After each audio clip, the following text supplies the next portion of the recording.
და გისმენთ აბა როგორი ამინდია. დილო მშვიდობისა საქართველო, მოგესალმებით წამყვანებო, მივესალმებით ჩვენს მაყურებელს. მე გარემოს ეროვნული სააგენტოდან გიერთდებით და ბოლო დღების ამინდის შეჯამებით დავიწყებ. ზამთრის ბოლო კვირას ამინდი საგრძნობლად გაუარეს და საქართველოს თითქმის ყველა რეგიონში და მათ შორის დედაქალაქში მოვიდა ნალექი როგორც წვიმის, ასევე თოვლის სახით.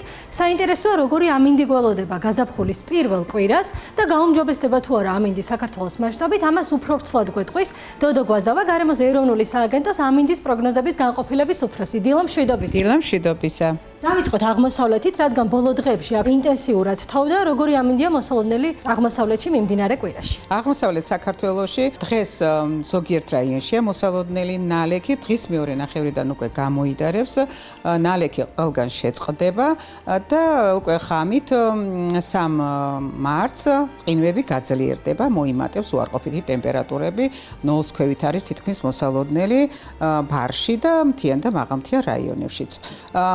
რაც შეეხება უკვე ცოტა ერთიდღიანი გამოდარებაა, ასე ვთქვათ, 4-ში კვლავ მოსალოდნელია უმეტეს რაიონში ნალექი, მაგრამ ბარში იქნება უფრო თოვჭყაპი, წვიმა ზოგან და მთიან და მაღალმთიან რაიონებში თოვლი. დღის მეორე ნახევრიდან გაძლიერდება დასავლეთის მიმართულების ქარი, ამიტომ საღამო საათებისკენ უმეტეს რაიონში თითქმის შეწყდება ნალექი და 5 მარტს აღმოსავლეთ საქართველოს ზოგიერთ რაიონში, ეს უფრო მეტად დასავლეთ რეგიონებში დარჩება თოვა, ეს სამცხე-ჯავახეთს ეხება და მცხეთა-თიანეთს. კახეთის რეგიონში უმეტესად უნალექო ამინდია, მიკროლებს ზომიერი დასავლეთის მიმართულების ქარი და კვირის ბოლოს შესაძლებელია კვლავ არამდგრადი ამინდი იყოს, ტემპერატურამ დაიკლოს კვლავ და ცალკეულ რაიონებში, ეს ეხება ბარს, წვიმა თოვშიც გადავიდეს.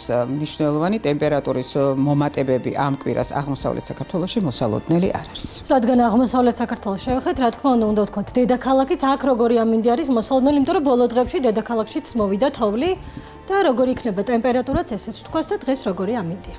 დღეს დილის საათებში ღრუბლიანი და მცირე ნალექია მოსალოდნელი, უკვე დღის განმავლობაში გამოიდარეს, ტემპერატურა მოიმატებს 9-10 გრადუსი სითბო მოსალოდნელი. 3 მარტს დედაქალაქში უნალექო ამინდია მოსალოდნელი, ღამით ცოტა უარყოფითი ტემპერატურა მოსალოდნელი 0-დან -2 გრადუსამდე და დღისით ჰაერის ტემპერატურა მოიმატებს დაახლოებით 10-დან 12 გრადუსამდე. 4-ში მაინც მოსალოდნელია, ის შავი ზღვის ჩრდილო-დასავლეთიდან მოქმედი ცივი ჰაერის მასები იმოქმედებს დედაქალაქზე და შესაძლებელია დღის პირველ ნახევარში გქონდეს წვიმა, შუადღიდან გაძლიერდება დასავლეთის მიმართულების ქარი და ნალექი შეწყდება. 5-ში უმეტესად უნალექო ამინდია და კვირის ბოლოს არ არის გამორიცხული, რომ შაბათ-კვირას ეხება ექს, რომ დედაქალაქშიც ამინდი გაუარესდეს, ჰაერის ტემპერატურამ თუ მოიმატებს 3-ში და 4-ში, კვირის ბოლოს კვლავ დაიკლოს. გადავინოცვლოთ მაშინ დასავლეთ საქართველოში და აქ როგორი ამინდი არის მოსალოდნელი მიმდინარე კვირაში. დღეს უმეტეს რაიონში არის ნალექი მოსალოდნელი, მთიან და მაღალმთიან რაიონებში თოვლის სახით.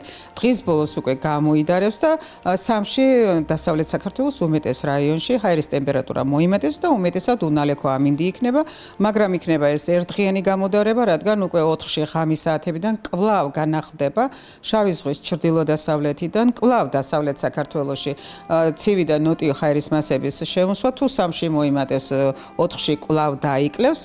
დღისით შესაძლებელია ზოგან აღინიშნოს ძლიერი ნალექი, მთიან და მაღალმთიან რაიონებში თოვლის სახით, სანაპირო რაიონებში, აჭარისტერი სანაპირო რაიონებში გაძლიერდება სამხრეთ-დასავლეთის მიმართულების ქარი. 5-ში ინტენსივობა იკლებს, მაგრამ უმეტეს რაიონშია მოსალოდნელი ნალექი, ტემპერატურა კვლავ დაკლებული, დაახლოებით 7-8 გრადუსი დაბლობ რაიონებში და შესაბამისად მთიან და მაღალმთიან რაიონებშიც ნაკლები. 6-ში შესაძლებელია ღამის საათებში გამოიდაროს და ამ დროს ჰაერის მინიმალური ტემპერატურა დაბლობ რაიონებში, კოლხეთის დაბლობზეა საუბარი, აქ შესაძლებელია 0-ს მიუახლოვდეს ღამის ტემპერატურა. დღისით კიდე ისევ ღრუბლიანობის ხარჯზე დიდი მომატება არაა მოსალოდნელი. არ გამოგრჩეს ზამთრის კურორტები. აქ როგორი ამინდი არის მოსალოდნელი? 27-28 თებერვალს მოსულმა ნალექებმა მკვეთრად მოამატა თოვლის საფარის სიმაღლე საკურორტო ზონებში, გუდაურში 2 მეტრსაც მიუახლოვდა, კორიანში 77 სანტიმეტრია. დასავლეთ საქართველოში მესტიის ზონაზე აქ ნაკლებად იყო ნალექი. თოვლის საფარის სიმაღლებს შევინარჩუნებთ კვირის განმავლობაში. მადლობა ამ მომწურავი ინფორმაციისთვის. მე კი ვეტყვი მაყურებელს, რომ გარემოს ეროვნული სააგენტოდან გიერთდებოდით და როგორც სინოპტიკოსები იუწყებიან, გაზაფხულის პირველი კვირა იქნება არამდგრადი ამინდის მხრივ, მოსალოდნელია როგორც ნალექი წვიმის, ასევე თოვლის სახით და მე გემშვიდობებით და გისურვებთ ბედნიერ დღეს.